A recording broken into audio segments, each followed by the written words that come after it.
ಶ್ರೀ ಗುರುಭ್ಯೋ ನಮಃ ಹರಿ ಓಂ. ಓಂ ನಮಃ ಸೂರ್ಯ ಪಿತಾಮಹೋ ವ್ಯಾಸ ವಸಿಷ್ಠೋ ತ್ರಿಪರಾಶರಃ ಕಶ್ಯಪೋ ನಾರದೋ ಗಾರ್ಗ್ಯಃ ಮರೀಚಿರ್ಮುನಿರಂಗಿರಾಃ ರೋಮಶಃ ಪೌರುಷಶ್ಚೈವ ಚಮನೋ ಜವನೋ ಭೃಗುಃ ಶೌನಕೋಷ್ಟಾದಶಶ್ಚೇತಿ ಜ್ಯೋತಿಷ್ಶಾಸ್ತ್ರಪ್ರವರ್ತಕಾಃ. ನಮೋ ಋಷಿಭ್ಯಃ ನಮೋ ಮಹದ್ಭ್ಯಃ. ಪ್ರಿಯ ವೀಕ್ಷಕರೇ, ಶುಭವಾಗಲಿ. ನೋಡಿ, ಮಕರ ರಾಶಿಯವರಿಗೆ ಹೇಗಿದೆ ಸೆಪ್ಟೆಂಬರ್ ತಿಂಗಳು ಎಂಬಂಥ ಎಲ್ಲ ವಿಷಯಗಳನ್ನು ಕೂಡ ನಾವು ಗಮನಿಸೋಣ. ಉತ್ತರಾಷಾಢ ನಕ್ಷತ್ರ 2, 3, 4ನೇ ಪಾದ, ಹಾಗೆ ಶ್ರವಣ ನಕ್ಷತ್ರ 1ರಿಂದ 4ನೇ ಪಾದ, ಧನಿಷ್ಠ ನಕ್ಷತ್ರ 1, 2ನೇ ಪಾದ. ನೀವು ವಿಡಿಯೋ ಮುಗಿವರೆಗೂ ಕೂಡ ನೀವು ನೋಡ್ತಾ ಇರಿ, ಏನು ಶುಭವಾಗುತ್ತಾ ಎಂಬಂಥ ಎಲ್ಲ ಫಲಗಳನ್ನು ಕೂಡ ತಿಳ್ಕೊಳ್ಳುವಂತಹ ಒಂದು ಪ್ರಯತ್ನ ಮಾಡೋಣ. ನೋಡಿ, ಸೆಪ್ಟೆಂಬರ್ 2ನೇ ತಾರೀಕಿಗೆ ಅಮಾವಾಸ್ಯೆ ಇದೆ. ಹಾಗೆ 6ನೇ ತಾರೀಕಿಗೆ ಗೌರಿ ಹಬ್ಬ, 7ನೇ ತಾರೀಕಿಗೆ ವರಸಿದ್ಧಿ ವಿನಾಯಕ ವ್ರತ, ಗಣೇಶನನ್ನು ಪೂಜೆ ಮಾಡುವಂಥದ್ದು. 14ನೇ ತಾರೀಕಿಗೆ ಅನಂತ ಪದ್ಮನಾಭ ವ್ರತ, 18ಕ್ಕೆ ಅನಂತನ ಹುಣ್ಣಿಮೆ.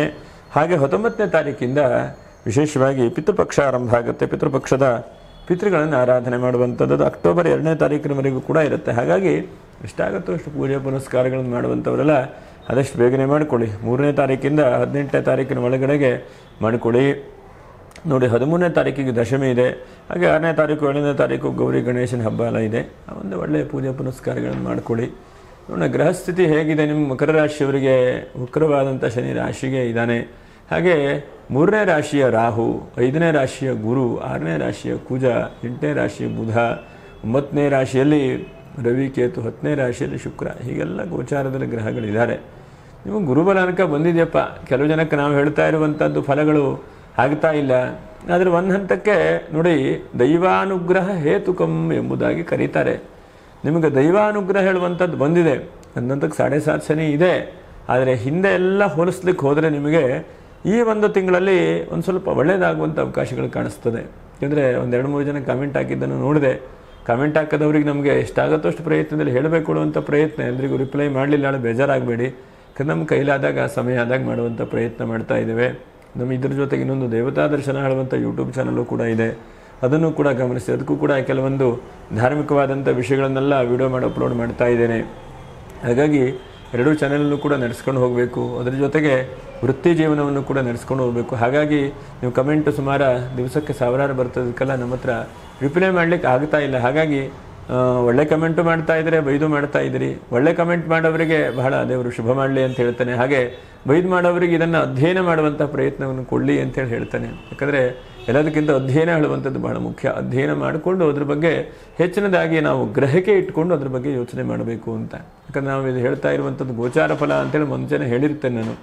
ಸಂಪೂರ್ಣವಾದಂಥ ತೀರ್ಮಾನಗಳನ್ನು ನಿಮ್ಮ ಜಾತಕ, ದಶಾಭುಕ್ತಿಗಳು, ಅದಾದ್ಮೇಲೆ ಅಷ್ಟಕ ವರ್ಗ, ಹೀಗೆಲ್ಲ ಬೇರೆ ಬೇರೆ ರೀತಿಯಾಗಿ ಅದಕ್ಕೆ ನಾವು ನೋಡ್ತಾ ಹೋಗಬೇಕು. ಅಥವಾ ಜಾತಕಕ್ಕೂ ಆಗಲಿಲ್ಲ ಅಂತಂದರೆ ಪ್ರಶ್ನೆ ಮಾರ್ಗಗಳು ಅಂತೆಲ್ಲ ಇದೆ. ಅದಕ್ಕೆ ಸುಮ್ಮನೆ ಯಾವುದೊಂದು ಕಾಮೆಂಟ್ ಮಾಡುವಂಥದ್ದಲ್ಲ.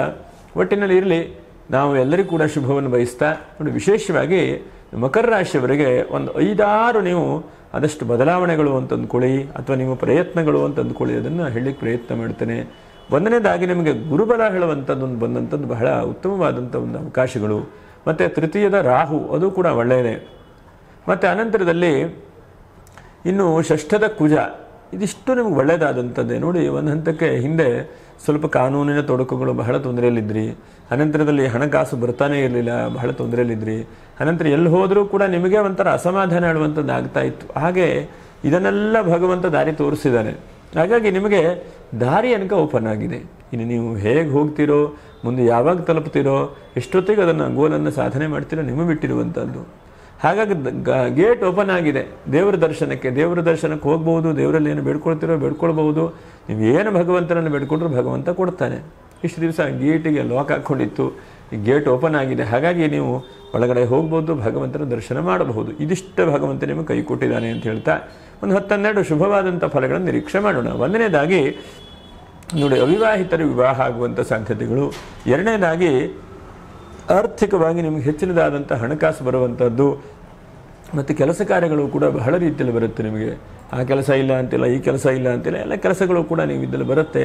ಮಾಡುವಂತಹ ತಾಳ್ಮೆ ಬೇಕು, ಮಾಡುವಂಥ ಪ್ರಯತ್ನಗಳು ಬೇಕು. 2ನೇದಾಗಿ. ಹಾಗೆ 3ನೇದಾಗಿ ವಿದೇಶದಿಂದ ಹಣ ಬರುವಂಥ ಸಾಧ್ಯತೆಗಳಿದೆ ಈ ತಿಂಗಳಲ್ಲಿ. ತೃತೀಯ ರಾಶಿಯ ರಾಹು, ವಿದೇಶದಿಂದ ಹಣ ಬರುವಂಥದ್ದು ಭಾಳ ಖುಷಿಯಾಗುವಂಥದ್ದು. ಯಾಕಂದರೆ ಇಷ್ಟು ವರ್ಷ ನಾನು ಕಷ್ಟಪಟ್ಟು ದುಡಿದಿದ್ದೇನೆ, ಏನಪ್ಪ ಅಂತಂದರೆ ವಿದೇಶದಿಂದ ಹಣ ಬರುವಂಥದ್ದು, ಸಮಾಧಾನ ಆಗುವಂಥದ್ದು ಹೀಗೆಲ್ಲ ಆಗ್ತದೆ. ಇದು ಬಹಳ ಒಳ್ಳೆಯದಾದಂಥದ್ದು. ಹಾಗೆ 5ನೇದಾಗಿ ದೈವಾನುಗ್ರಹ, ಸಾಧು ಸಂತರ ಆಶೀರ್ವಾದ ಮತ್ತು ಒಳ್ಳೆಯ ಕೆಲಸಕ್ಕೆ ನೀವು ಕಷ್ಟಪಟ್ಟು ಸಂಪಾದನೆ ಮಾಡಿದಂಥ ಹಣವನ್ನು ವ್ಯಯ ಮಾಡ್ತೀರಿ ಅಂತೇಳಿ ಹೇಳ್ಬೋದು. ಒಳ್ಳೆಯ ಕೆಲಸಕ್ಕೆ ಮಾಡಿದಾಗ, ಒಳ್ಳೆಯವರಿಗೆ ಕೊಟ್ಟಾಗ, ಉದಾಹರಣೆಗೆ ಒಂದು 10,000 ರೂಪಾಯಿ ಸಂಬಳ ಬಂದದ್ರಲ್ಲಿ ಯಾವುದೋ ಒಂದು ಅನ್ನದಾನ ಕೊಟ್ಟಿದ್ದೇನೆ, ಅಥವಾ ಯಾರೊಬ್ಬರು ಹಸಿವಿಂದ ಕಷ್ಟಪಡ್ತಾ ಇದ್ದಾರೆ ಅವ್ರಿಗೆ ಕೊಟ್ಟರೆ ಬಹಳ ಖುಷಿ ಅಲ್ವಾ ನಿಮಗೆ, ಅದು ಒಳ್ಳೆಯದಕ್ಕೆ ಉಪಯೋಗ ಆಗುತ್ತೆ ಅಂತ ಹೇಳ್ಬೋದು. ಹಾಗೆ ಭೂಮಿಯ ವ್ಯಾಜ್ಯಗಳು, ಭೂಮಿಯ ಕಿರಿಕಿರಿಗಳು ಬಗೆಹರಿಯುವಂಥ ಸಾಧ್ಯತೆಗಳು, ಮತ್ತು ವಾಹನದಲ್ಲಿ ಏನಾದರೂ ಕಿರಿಕಿರಿ ಆದದಿದ್ದರೆ ಅಂತಹ ಕಿರಿಕಿರಿಗಳು ಸರಿ ಹೋಗ್ತದೆ ಅಂತ ಹೇಳ್ಬೋದು. ಅಥವಾ ಯಾವುದೋ ಒಂದು ಹಾಳಾದಂಥ ವಾಹನಗಳಲ್ಲಿ ಸಮಸ್ಯೆ ಆಗ್ತಾ ಇದೆ, ಸೇಲು ಆಗ್ತಾ ಇಲ್ಲ ಅಂದರೆ ಯಾವುದೋ ಒಂದು ರೀತಿಯಲ್ಲಿ ಮುಂದೆ ದಾರಿಗಳು ಸಿಗಬಹುದು ಅಂತ ಹೇಳ್ಬೋದು.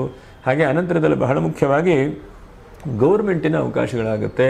ಮತ್ತು ಕಲೆ, ಸಾಹಿತ್ಯ, ಸಂಗೀತ ಇಂಥ ಮಾಧ್ಯಮ ಕ್ಷೇತ್ರದಲ್ಲಿದ್ದವರಿಗೆ ಏನೋ ಒಂದು ಹೆಚ್ಚಿನದಾದಂತಹ ಪ್ರಮೋಷನ್ ಸಿಗುವಂಥದ್ದು, ನಿಮ್ಮ ಶ್ರಮಪಟ್ಟು ಮಾಡ್ತಾ ಇರುವಂಥ ಕೆಲಸಕ್ಕೆ ತಕ್ಕ ಉತ್ತಮವಾದಂಥ ಪ್ರತಿಫಲಗಳು ಕೂಡ ಸಿಗುವಂಥ ಚಾನ್ಸಸ್ ಆಗುತ್ತೆ.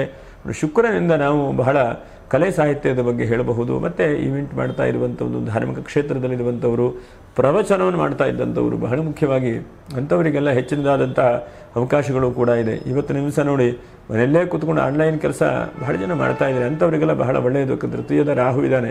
ನೀವು ಒಂದು ಒಳ್ಳೆ ಪ್ರಾಜೆಕ್ಟ್ ಮಾಡಿಕೊಟ್ಟಾಗ, ಒಂದು ವಿಶ್ವಾಸದಿಂದ ಪ್ರಾಮಾಣಿಕವಾಗಿ ಮಾಡಿದಾಗ ಇನ್ನೊಂದು ಪ್ರಾಜೆಕ್ಟು ಕೂಡ ಹೊರದೇಶದಿಂದ ಬರುವಂಥ ಸಾಧ್ಯತೆಗಳಿದೆ.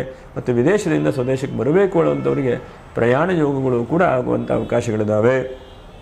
ಇನ್ನೊಂದು 5-6 ಜಾಗ್ರತೆ ವಹಿಸ್ಕೊಳ್ಬೇಕು. ಏನಪ್ಪ ಅಂತಂದರೆ ವಾಹನದ ವಿಷಯದಲ್ಲಿ ಜಾಗ್ರತೆ. ಯಾಕಂದರೆ ವಕ್ರವಾದಂಥ ಶನಿ ಇದ್ದಾನೆ. ಹಾಗಾಗಿ ಪುನಃ ಹಳೆಯದೇನಾದರೂ ಇದ್ದರೆ ಪರಿಹಾರ ಸಿಗ್ಬೋದೇ ಬಿಟ್ಟರೆ ನೂತನವಾಗಿ ಕೊಂಡ್ಕೊಳ್ಬೇಕು ಅಂತಂದರೆ ಬೇಡ ಅಂತೇಳಿ ಹೇಳಬಹುದು.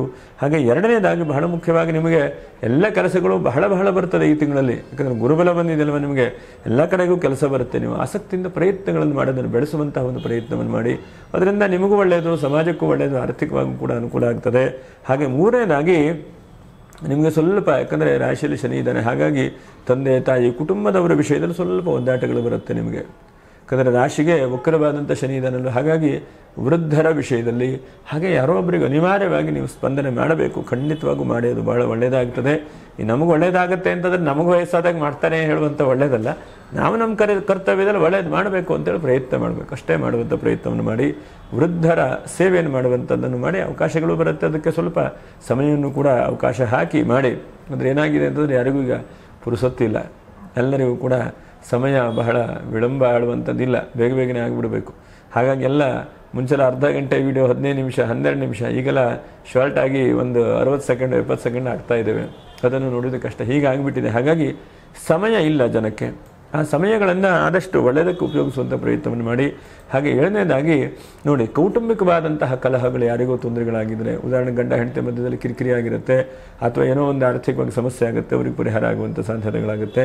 ಮತ್ತು ಯಾರೋ ಒಬ್ಬರಿಗೆ ಸಾಲ ತೀರಿಸಬೇಕು, ಆ ಸಾಲ ತೀರಿಸುವಂಥದ್ದು ಸ್ವಲ್ಪ ದಾರಿ ಆಗಬಹುದು. ಯಾಕಂದರೆ ಷಷ್ಠದ ಕುಜ ಋಣವನ್ನು ತೀರಿಸುವಂತಹ ಗ್ರಹ, ಮತ್ತು ಭೂಮಿಯಲ್ಲೇನೋ ಲಾಭ ಮಾಡಿಕೊಡುವಂಥ ಗ್ರಹ, ಮತ್ತು ಇದ್ದಕ್ಕಿದ್ದ ಹಾಗೆ ಬಾಹುಬಲವನ್ನು ಕೊಡುವಂಥ ಗ್ರಹ.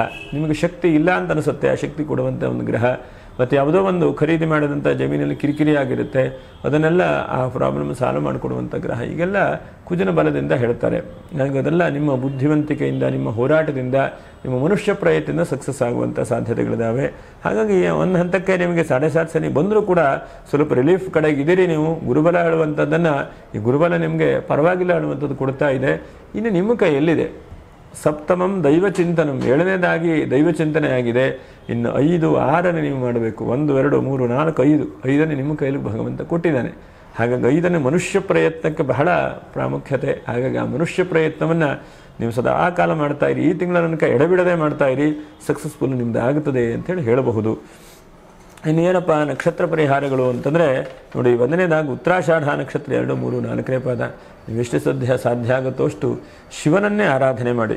ಶಿವ ಸಹಸ್ರನಾಮ ಹೇಳೋದು, ಶಿವನನ್ನು ಪ್ರಾರ್ಥನೆ ಮಾಡೋದು, ಶಿವನನ್ನು ಬೇಡಿಕೊಳ್ಳುವಂಥದ್ದು, ಇದನ್ನೇ ಮಾಡಿ. ಯಾಕಂದರೆ ನಿಮ್ಗೆ ಎಷ್ಟು ಸಾಧ್ಯ ಆಗುತ್ತೋ ಅಷ್ಟು, ಈ ಭಾದ್ರಪದ ಮಾಸ ಆದರೂ ಪರವಾಗಿಲ್ಲ, ಶಿವನನ್ನೇ ಆರಾಧನೆ ಮಾಡಿ, ಶಿವನನ್ನೇ ಪ್ರಾರ್ಥನೆ ಮಾಡಿಕೊಳ್ಳಿ, ಅದು ಬಹಳ ಒಳ್ಳೆಯದು.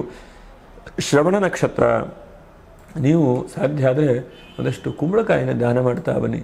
ಯಾಕಂದರೆ ಆ ಕುಂಬಳಕಾಯಲ್ಲಿ ಅನೇಕ ರೀತಿಯಾದಂತಹ ಪರಿಹಾರಗಳು ಕೂಡ ಸಿಗುತ್ತೆ ಅಂತೇಳಿ ಹೇಳ್ತೇವೆ. ಹಾಗಾಗಿ ಕುಂಬಳಕಾಯಿಯ ದಾನ ಮತ್ತು ಕುಂಬಳಕಾಯಿಯನ್ನು ಕೊಡುವಂತಹದ್ದು, ಎಲ್ಲಾದರೂ ಅನ್ನದಾನ ಮಾಡ್ತಾ ಇರುವಂಥ ಕ್ಷೇತ್ರಕ್ಕಿದ್ರೆ ಒಂದಷ್ಟು ಪ್ರಸಾದ ಎಲ್ಲ ಮಾಡಲಿಕ್ಕೆ ಕೊಡುವಂಥದ್ದನ್ನು ಕೂಡ ಮಾಡಿ.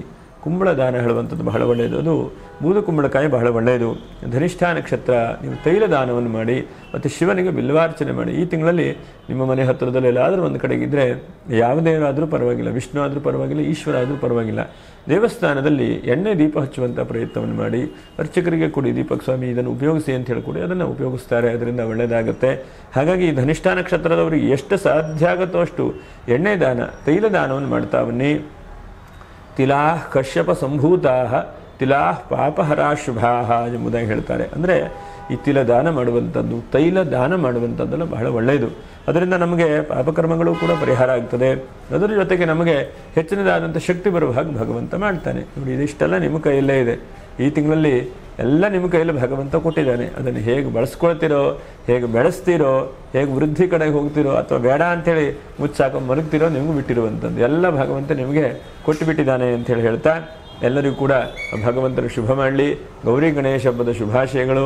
ದೈವಾನುಗ್ರಹದಿಂದ ಮಂಗಲವಾಗಲಿ, ಶುಭವಾಗಲಿ.